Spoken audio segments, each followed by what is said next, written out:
So it's a big weekend. It's the first of the big Christmas weekends when all of the movies that didn't come out this summer are seemingly coming out. You have Sherlock Holmes, Game of Shadows, and Mission Impossible, the other sequel that's in IMAX, and they're going head to head. No movies came out 2 weeks ago or a week ago for some reason, because movie companies have to make sure that their movies are like two horny elks in a field. There can only be one, and they have to smash each other's face in, because that's the games that they play with hundreds of millions of dollars. And then because they're going head to head, they have to schedule stuff like Young Adult and Tinker Tailor Soldier Spy for like the discerning people who are like, oh please, let's not go to see any of these two horny elk movies. Let's go see the smart, intelligent British thriller that will probably be pretty good, or Young Adult, the trendy hipster movie. What I want to talk about today is Sherlock Holmes, which we managed to see early and is everything that the first one was, and probably about 5 minutes more. It's stupendously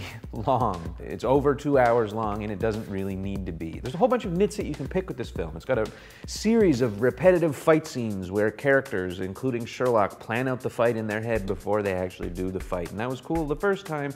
We don't need like 12 minutes worth of it in the second film. There's plot details that are apparently vital in the actual course of the film, but don't hold up to any real scrutiny.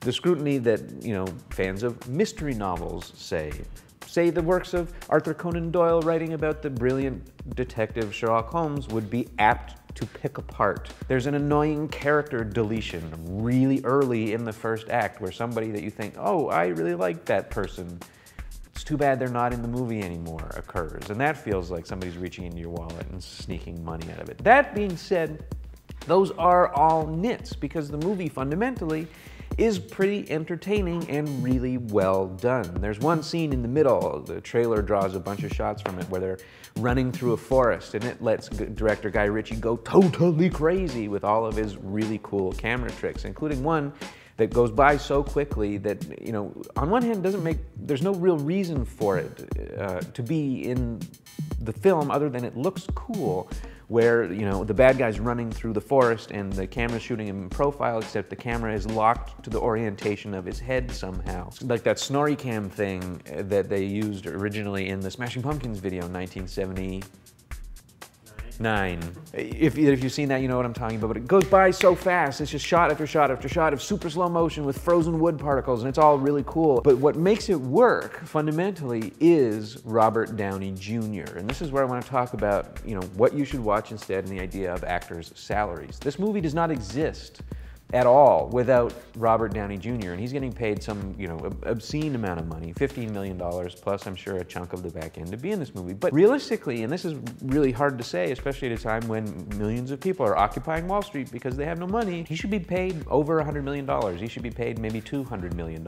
Because this movie is going to make $500 million, say, if it does as much as the first one does, and at least half of that money is due to the talents of Robert Downey Jr. So what should you watch instead if you don't want to go to see all these guys battle? The other example, which people got totally freaked out about when it happened, was Arnold Schwarzenegger being in Terminator 2. It's the only other real example to the extent of which a movie depends on one actor. You know, originally in the Terminator, they were going to cast, you know, maybe Tom Selleck, O.J. Simpson as the Terminator. Obviously, none of those would have worked.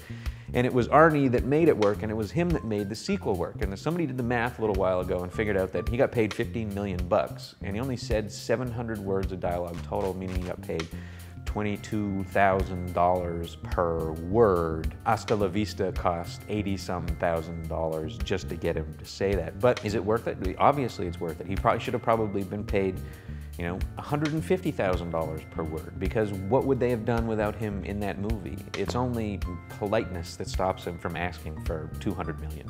It's only politeness that stops him, Robert Downey Jr., from kind of pointing out that if I don't want to be in your sequel, there's not going to be a sequel, and you won't make $500 million. So why not pay me $150 million, whatever he's actually worth? And he actually is probably worth that, just the way Arnie was worth that for Terminator 2, which, you know, I know you've seen it a million times, but watching instead, I guess.